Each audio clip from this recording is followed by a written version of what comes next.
I'm gonna fly through this thing here. That'll be fun. See if it does some damage. Hold your breath. If you have a respiratory system.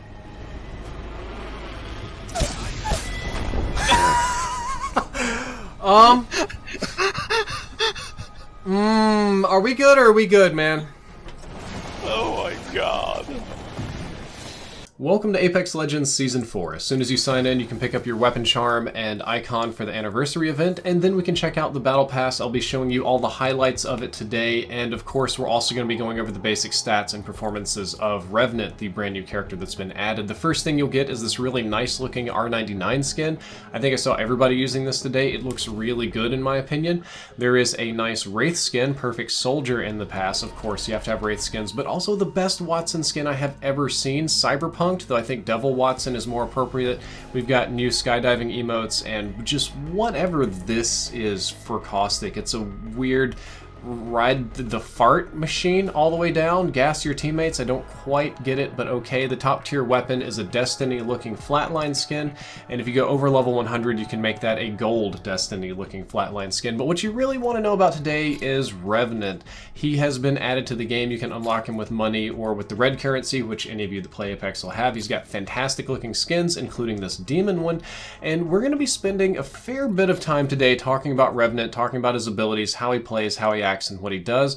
We will also be talking about this glorious, glorious Locust sniper rifle. I'm using it right here. We'll use it with a scope later on. I had a lot of fun with this weapon. I think it might be my new favorite sniper that's not named the Kraber, and Revenant I think is a fantastic fit for this game. He just generally works for everything. He fits in well with the meta, he plays well, he can be counterplayed. I think Revenant was a fantastic addition to the game. Just generally fun too. He's got funny lines, great skins. But before we get into the Revenant stats, I do want to let you know today's video is sponsored, so let's hear from today's sponsor and then we'll talk about how Revenant performs. Today's sponsor is Surfshark VPN. Surfshark VPN is a fantastic virtual private network service that you can use to enhance your privacy online. But first, you should note that if you use the link in the description, surfsharkvpn.com/deal/drift, you can save 84% on your deal. There's also code DRFT you can type in, and it literally, not figuratively, but literally makes your VPN $2 a month, which is 7 cents a day. It is ridiculously cheap. You can use a VPN to change your location to get cheaper flights to anywhere in the world. You can check the prices in different states or countries on items that you purchase on Amazon, just whatever it is that you happen to need. If you see shows that are available on, say, Netflix UK that aren't here available in the US, you can just change your location to the UK and play any of these or any of the thousands of movies here literally on the Netflix UK website. And for those of you watching, since this is a gaming channel, it says protect yourself while gaming. That basically means you can't be DDoSed in Call of Duty or other games if you run the game through the VPN service. Thank you all for watching this promo. It helps keep my channel afloat. If you're interested in adding a VPN to your online toolkit, I do recommend Surfshark VPN. They are very inexpensive at $191 a month if you use my link and code, so I hope you try them out. And for now, let's jump back into Apex Legends so I can see if I've actually managed to get good on PC in this last week, or if I'm still bad. Revenant has a deceptively powerful passive that allows you to climb walls higher and crouch walk faster, doing a quick test with Niku as a normal character.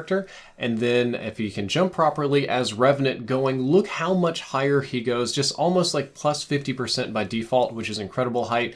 With a little bit of practice and wall bouncing, kind of like how the pros do it, you can scale almost anything in the game as Revenant. I do have to admit he's properly addictive.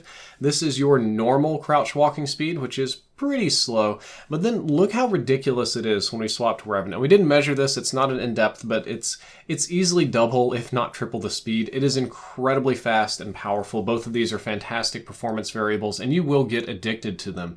The new Sentinel Sniper Rifle deals 103 damage to the head, which means it is a 2-headshot weapon.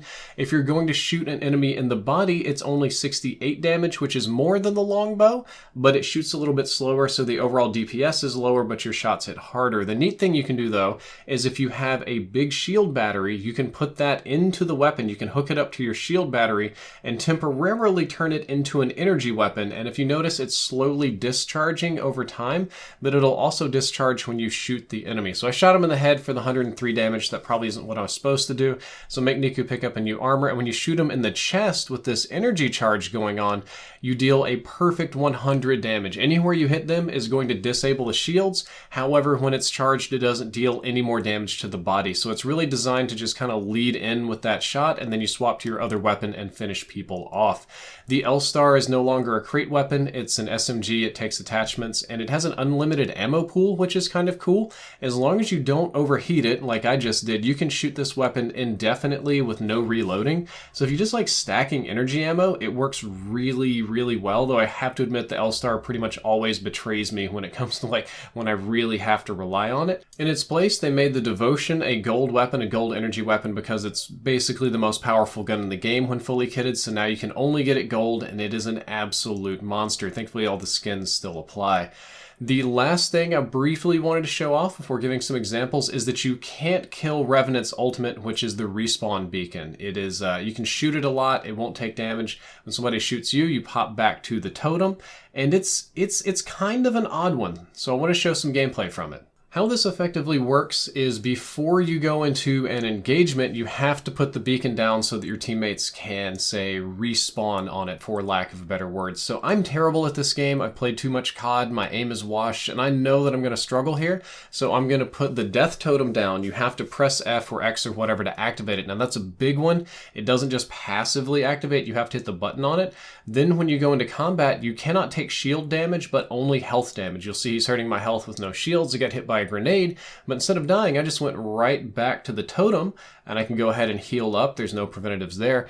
But while you've activated the totem, you can't heal, you can't use shields or anything. So you can effectively use it as after I take a 100 damage, I go back to 0 and heal. I'm going to do the exact same thing here.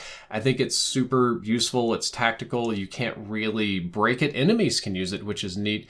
And it doesn't give you an overwhelming advantage. It gives you a little safety net. So even though we've got this team pretty pinned, I'm a little bit, say, bad at this game, right? So I just kind of wanted to rush in and get the kill to show off for fun. I caught Watson not paying any attention, gonna hose her down with R99. So you know, it'd be cool if I hit her with that. Oh my god, she just hosed me.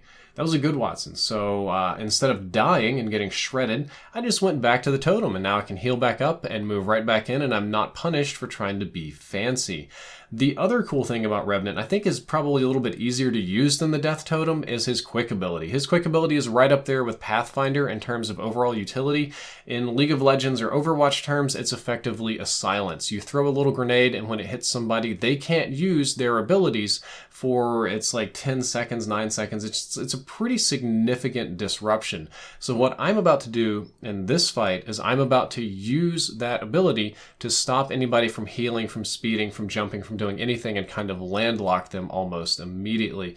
There we go. No escaping for you, no droney boy, no nothing, and then we can just go ahead and keep on pounding this fight. It is awesome for slowing down Pathfinders and Wraiths and preventing Gibraltar shields and Watson nonsense, and it's an overall really good tactical ability, even if it only does deal 11 damage.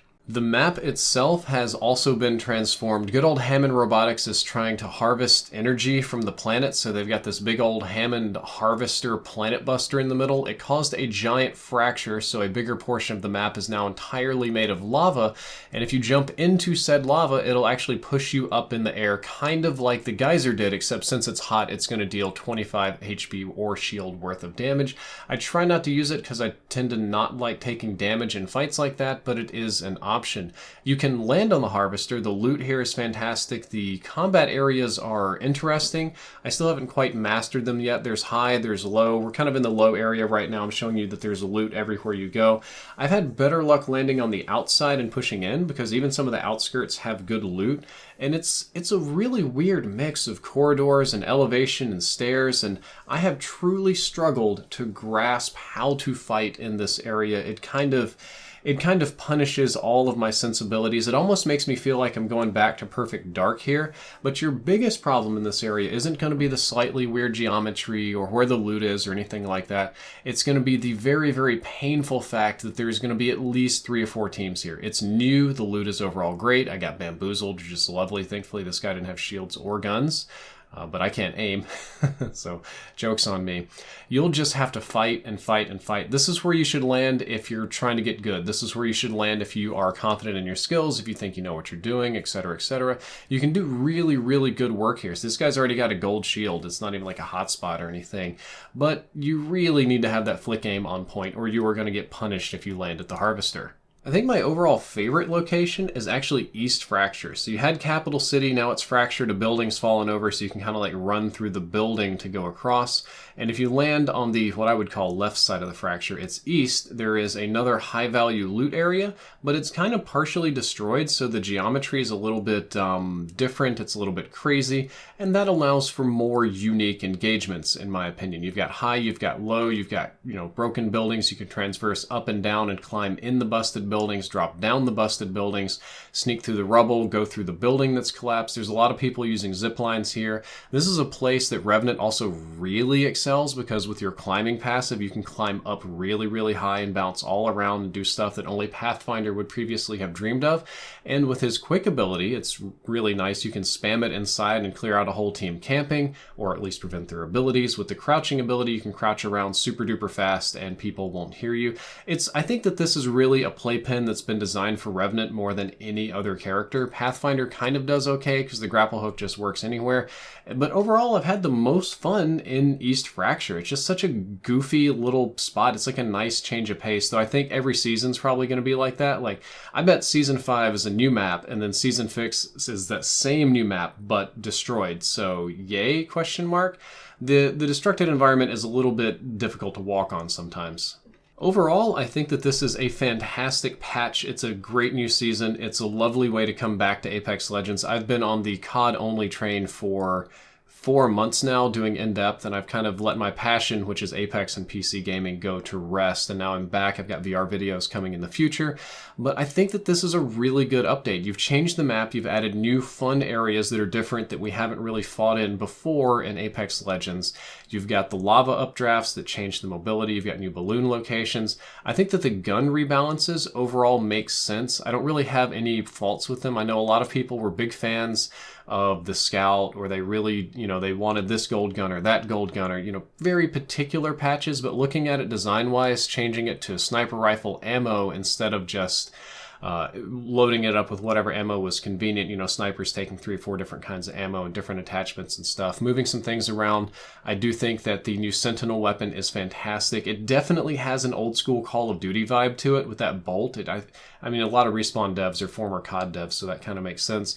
And Revenant's great too. He's fun to play as. He's got an awesome demon skin. He looks really cool, pretty much anything you do. He has a sort of safety net respawn token, which is nice before pushing into combat. I think it's very tactical. It forces, if you do get hosed, you do lose your health and you have to heal. It doesn't sort of like make it overpowered or insta-res or anything. The tactical ability is a silence, which is really needed in a world of Wraith and Octane and Pathfinder and Gibraltar and people that you really don't need using inabilities, so that's very, very nice.